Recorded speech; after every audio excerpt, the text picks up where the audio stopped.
Hello and welcome to Rakyat Times TV News. I'm Meg Hu. And I am Karina Fu. Prime Minister Datuk Seri Najib Abdul Razak has been asked to explain where and how he and his family had amassed a fortune running into several hundred millions of ringgit. DAP National Publicity Chief Tony Phua said that Najib had to explain this after a New York Times expose revealed the incredible wealth of the Prime Minister's immediate family. The Prime Minister's wealth has been the subject of intense focus recently. His stepson, Riza Aziz, made a Hollywood debut as a co-producer for the Oscar-nominated Wolf of Wall Street movie, which also starred Leonardo DiCaprio. Riza came into the limelight after a series of property purchases. Yes, Karina.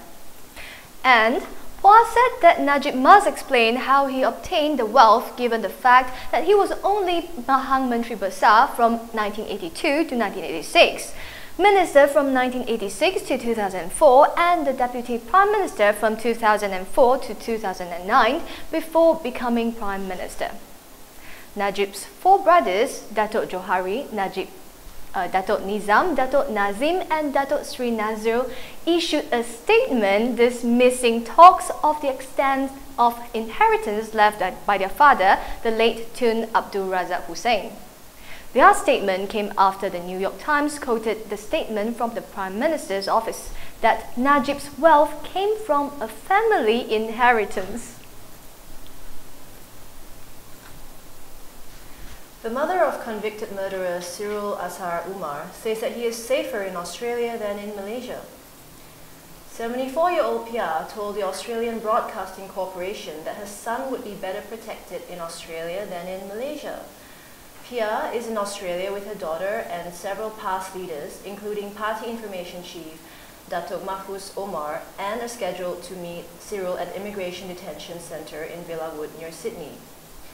Sirul is believed to have made a run for Australia after the appeals court overturned its guilty verdict. The federal court then reinstated the guilty verdict and death sentence for him and Azila Hadri for the murder of Mongolian national Altantuya Sheribu.